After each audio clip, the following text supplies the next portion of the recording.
Birmingham police say they still need the public's help tonight. They're trying to find out who shot two teenage boys and their mother.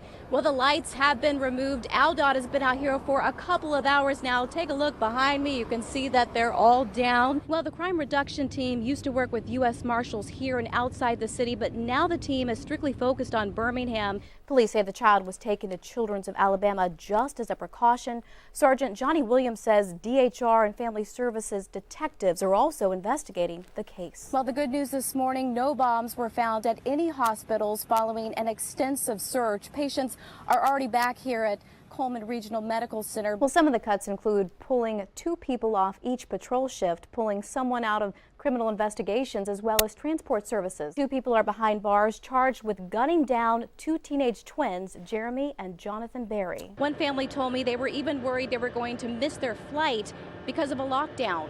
Well, the lights have been removed. AlDOT has been out here for a couple of hours now. Take a look behind me. You can see that they're all down. Now, this is going to change the way you get in and out of this shopping center, and many people are worried about how that change will affect the area. I think anything that will make 280 traffic flow better is a good idea, in my opinion. And that's why AlDOT says it's taking down the lights here at the intersection of Brook Manor Drive to prevent one less congested point on Highway 280. But despite the idea to speed up traffic, I think it's going to cause problems. I think it's a light that you need to get in here. People are worried. We fought hard and our neighborhood lost, as well as a lot of others that are impacted by this kind of tragic decision to save a very minimal amount of time. Michelle Gilbert believes no lights will lead to accidents. Some businesses are also worried customers will pass by. Now they have to go all the way up, then come all the way back down. And then that's just more gas, more spending, and that's just not what we need in our economy. Drivers won't be able to go across 280 at this intersection. There will be a concrete island. They also won't be able to make a left turn out of businesses on both sides.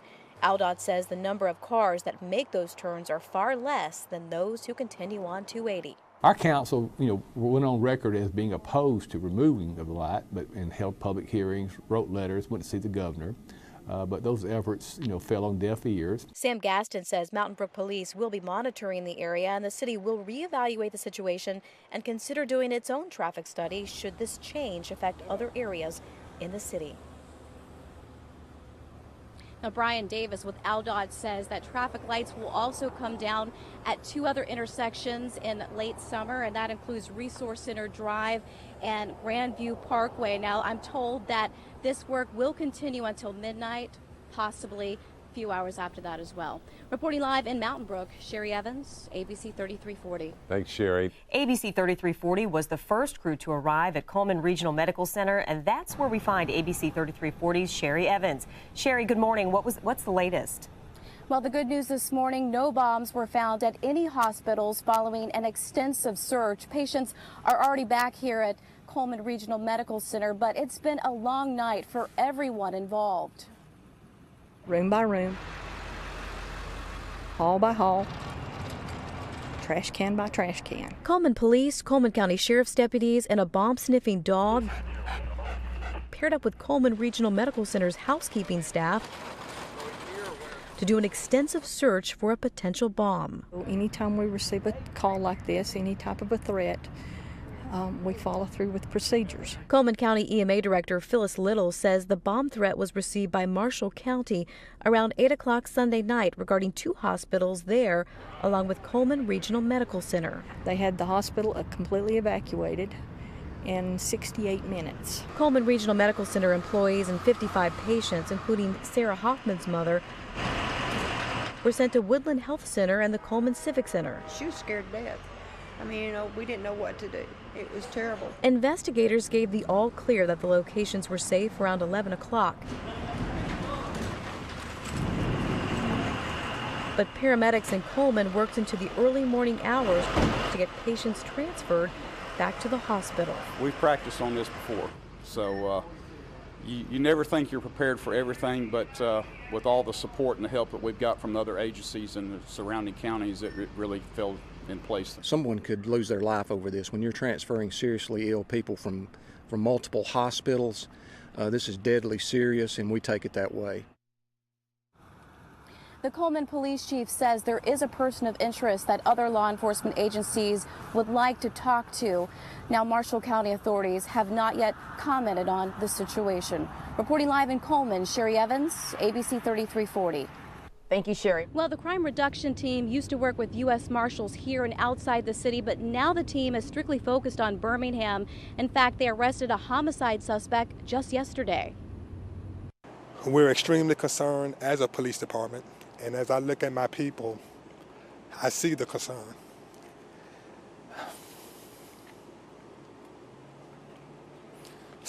Months after this emotional press conference, the creation of the Birmingham Police Department's Violent Crimes Task Force now netting hundreds of criminals. This Violent Crimes Task Force, it all works together. It's a combination of several teams, including the Crime Reduction Team, which Sergeant Chris Anderson oversees. Because of the restructuring, we have been able to kind of consolidate things and bring things closer to home. My guys usually handle things that are happening in Birmingham. Sergeant Anderson says the formation of the Neighborhood Enforcement Team has been a tremendous asset in helping CRT investigators make more arrests. Forming the NET team actually freed up the CRT team to do more work at what they specialize and what they are trained for. The NET team goes into those areas, we go and do our warrants, and it all works together hand in hand. Before the NET team was formed, Sergeant Anderson says the crime reduction team was handling everything that team is doing now, going out to the streets and staying there. Investigators would still have to work the cases too. That ends up burning out your guys. Now tasks are shared and teams can split up the focus. To me, it's ingenious. The crime strategy is good news for the granddaughter of a homicide victim killed in March. So just to know that they're out here looking for criminals and that they're trying to crack down on crime, it makes me feel a whole lot better about the situation. And residents are also glad to hear progress is being made. We don't want to be seen as a city where we have homicides and we have all this crime. So them stepping it up and cracking down is definitely a great thing. And Sergeant Anderson says the task force has already made around 800 arrests so far. He says because crime is constantly changing, the police department must constantly change with it. Reporting live in Birmingham, Sherrie Evans, ABC 3340. Thank you, Sherrie. Lots filled with snakes and varmints. And good evening, I'm Dave Baird. And I'm Sherrie Evans, and for Brenda LaDunn. Dangerous animal ordinances are a hot topic around the metro area. Now Springville is addressing the issue. A committee sat down tonight to discuss a proposed ordinance requiring owners of certain breeds to follow stricter rules. Birmingham police say they still need the public's help tonight. They're trying to find out who shot two teenage boys and their mother. ABC 3340 spoke with Tasha Milligan today. She's the sister of Latasha Berry, who was injured Friday in the shooting on Atala Street. That same shooting killed Milligan's nephews, 17-year-old twins Jonathan and Jeremy Berry. Milligan says her sister is still in UAB hospital. She says Berry is paralyzed from the waist down. Milligan says she believes police are doing everything they can to solve the case.